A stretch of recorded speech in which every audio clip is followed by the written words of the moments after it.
Assalamualaikum warahmatullahi wabarakatuh. Pemirsa TV-ku yang dirahmati Allah, senang sekali saya Mira Azhara kembali menjumpai Anda dalam Ulama Menyapa. Selain membawa dampak kesehatan, ekonomi, dan juga politik, COVID-19 juga membawa dampak sosial keagamaan. Di antaranya adalah penolakan pemakaman jenazah yang terjangkit virus corona di sejumlah daerah. Dan kali ini kami akan membahas tentang seputar hukum syariat pemularasaan jenazah COVID-19. Dan sudah bersama saya Ketua Takmir Masjid Agung Semarang, Kiai Haji Hanif Ismail LC. Assalamualaikum Kiai Hanif. Waalaikumsalam warahmatullahi wabarakatuh. Bagaimana kabarnya Kiai? Alhamdulillah. Alhamdulillah sehat. Ya. Dan juga pengurus Majelis Ulama Indonesia Jawa Tengah, Dr. Andes Kiai Haji Anasom M. Hum. Assalamualaikum Kiai Anasom. Waalaikumsalam. Bagaimana kabarnya Kiai? Alhamdulillah. Alhamdulillah. Tetap berada di rumah. Berada di rumah. Hanya ini diundang ke sini. Iya, demi TV-ku dan demi memberikan informasi untuk masyarakat Jawa Tengah ya. Baik, saya sebelum masuk ke tema, saya ingin mendengar dulu bagaimana pelaksanaan kegiatan selama pandemi ini di Masjid Agung Semarang, Kiai Hanif. Alhamdulillah, pada prinsipnya sejak adanya tausiah dari Majelis Ulama Jawa Tengah, tanggal 27 Maret yang lalu, hari Jumat bulan terakhir itu, Masjid Agung Besar Semarang atau Masjid Agung Semarang itu dinyatakan tidak menyelenggarakan Jumatan. Okay. Di samping itu kemudian juga sholat jamaah rawatib juga ditiadakan. Namun demikian masjid tidak tertutup untuk orang yang mau sholat. Jadi tetap terbuka? Tetap terbuka. Jadi hanya secara resmi kami tidak menyelenggarakan sholat yang sifatnya mengumpulkan massa gitu. Berarti setiap hari bisa dikatakan hanya kumandang azan saja yang terdengar, betul, tidak ada kegiatan di dalam masjid. Ya. Kegiatan pengajian juga kita berhentikan sementara gitu. Jadi dari Masjid Agung Semarang yang biasanya penuh sesak, betul, kini menjadi lengang begitu ya. Tapi ini untuk kemaslahatan banyak umat. Betul. Gitu. Baik, kalau dari pantauan MUI sendiri kayak Anasom, beberapa daerah di Jawa Tengah ini sepertinya masih ada yang masih menyelenggarakan sholat Jumat. Ya, jadi kita pantau memang ada.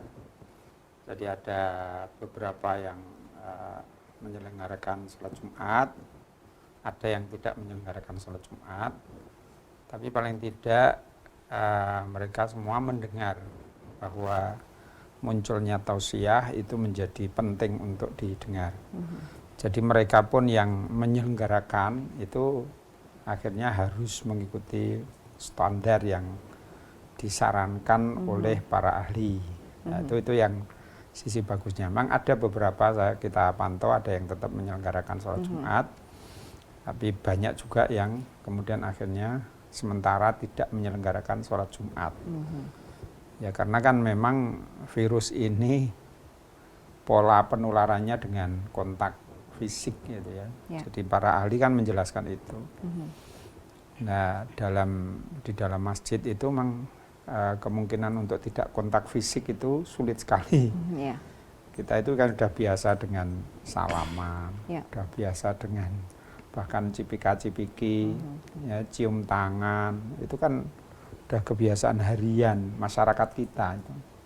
Sehingga memang cukup rumit di sisi itu, cukup rumit ya, masyarakat itu kadang nggak menerima. Tidak bisa langsung menghilangkan 100% begitu ya. Okay. Nah, apa alasan mereka yang masih menyelenggarakan ini? Apakah merasa baik-baik saja, tidak berbahaya begitu? Ya bisa jadi, mungkin merasa bahwa mereka aman, sehingga masih tetap melaksanakan itu. Ya.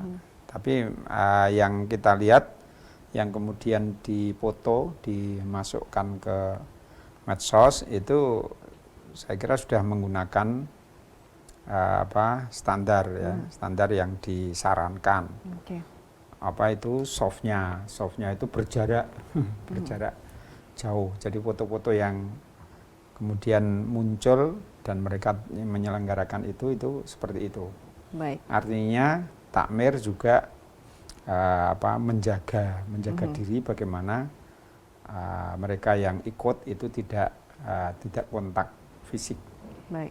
menjaga diri dan terus menjalankan protokol kesehatan. Iya, jelas. Iya, bagaimana kalau di Masjid Agung Semarang, Kiai? Apakah juga ada protokol kesehatan? Misalnya ada jamaah yang mau beribadah di sana, apakah diukur dulu suhu tubuhnya? Betul.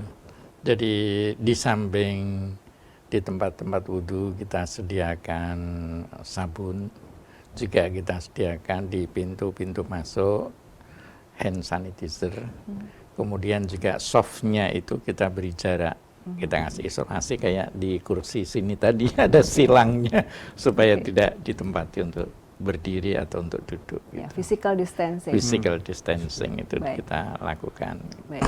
Kiai Hanif dan juga Kiai Anasom, ini kita menyaksikan begitu miris begitu ya, karena setiap hari korban ini bertambah, termasuk korban yang tidak bisa tertolong.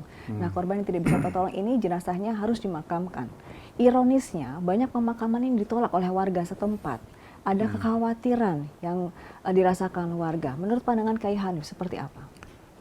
Yang pertama, menurut para ahli bahwa penularan virus ini adalah ketika manusia itu masih hidup. Artinya kontak fisik itu yang menyebabkan orang lain bisa tertular. Jadi penularannya itu hanya pada saat manusia masih hidup. Pada saat sudah dimakamkan mati, tidak berpotensi. ya. Baik, nanti kita akan gali lagi lebih lanjut, tapi kita harus jeda dulu. Pemirsa jangan kemana-mana, tetaplah bersama kami dalam Ulama Menyapa. Kami akan segera kembali untuk Anda.